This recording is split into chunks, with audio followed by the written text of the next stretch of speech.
you are a new parent, you are probably just like me and being constantly bombarded by marketing of people sending you things or advising you that you need this and you need that product. And while some of it really does make your life a lot easier, I found some of it doesn't, and there's a few things that I regret buying. Hi, my name's Gemma. I'm the mother of little Charlie here. She's 9 months old as of yesterday, and by this point I feel like I've got a pretty good feel of the things that I just haven't really used. And so today I thought I'd just share with you some of my baby product regrets, or things that I wouldn't buy again next time around. So of course every parent is different, every baby is different, every home and living situation is different. So I've watched a million of these videos as well. This is just my take on these things. Number one on my list is a baby bath. I was gifted one and I think I used it one time.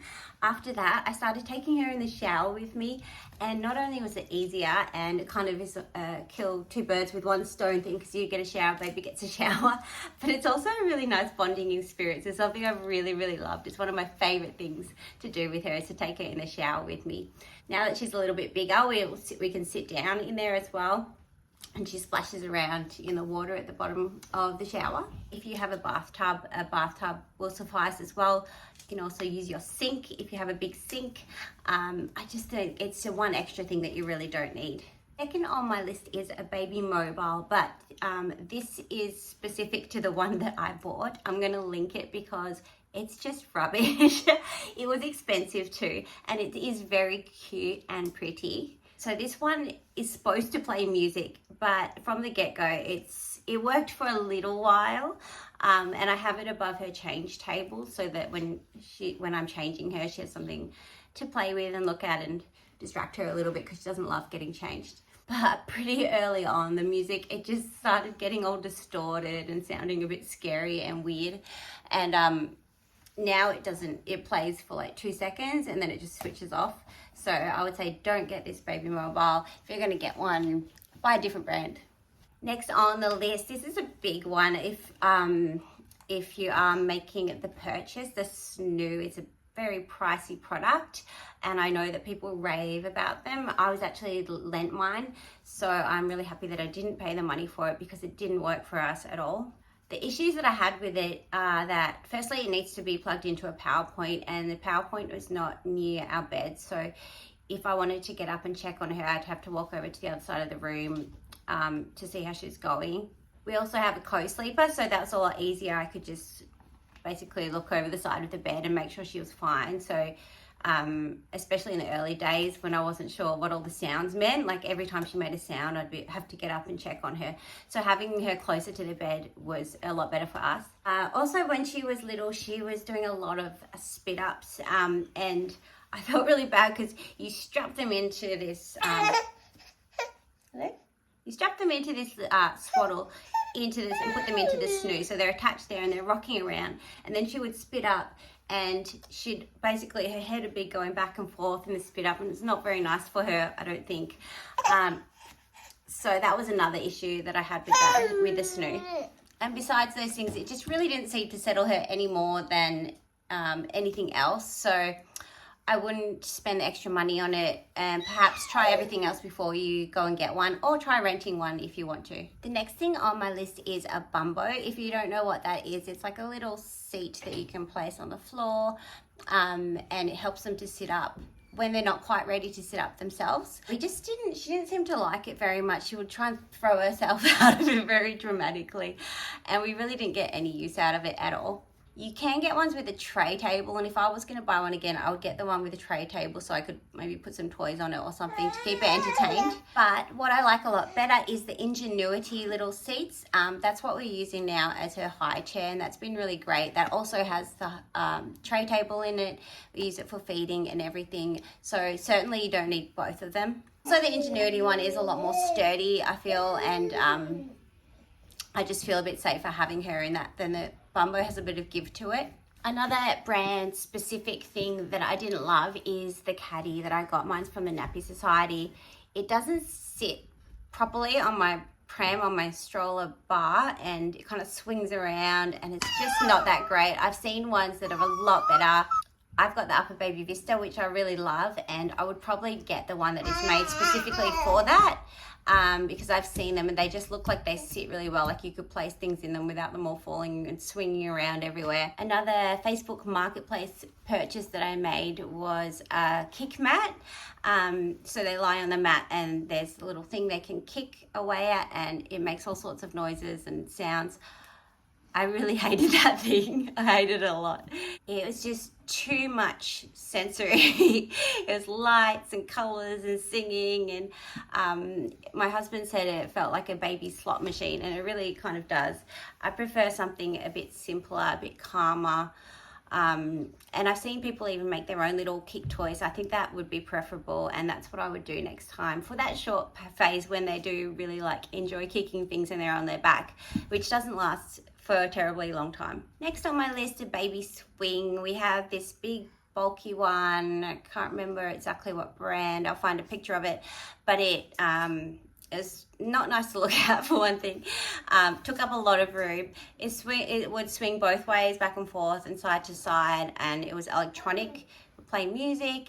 She just never looked comfortable in there and didn't seem to like it that much. It also seemed to be like a really squished up, and it just didn't seem to work for us. Again, I know friends who have liked it. It was actually passed on to me from another friend whose baby loved it. We liked the Baby Bjorn bouncer a lot more, and that you can sort of convert into a toddler chair, so I feel like you'll get a lot more use out of that one. One item I've used maybe once or twice, which looks very pretty and is a nice thing to buy when you're like nesting and making your nursery, is a rocking chair. I just found that I would just sit in bed. Actually, most of the time I found I would lie down in bed, and I still do that to feed her. We're both most comfortable that way, or I'd be on the couch or just wherever I was in the house. I wouldn't necessarily go into the nursery to feed. So I haven't got a lot of use out of that one, but it does look nice. Another big piece of bulky furniture that we've never used is the cot. So initially I had her in a co-sleeper next to the bed, like I already said.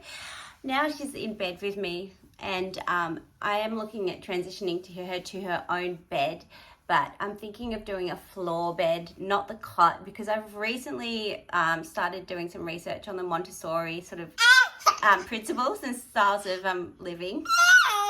She's just seen my dog.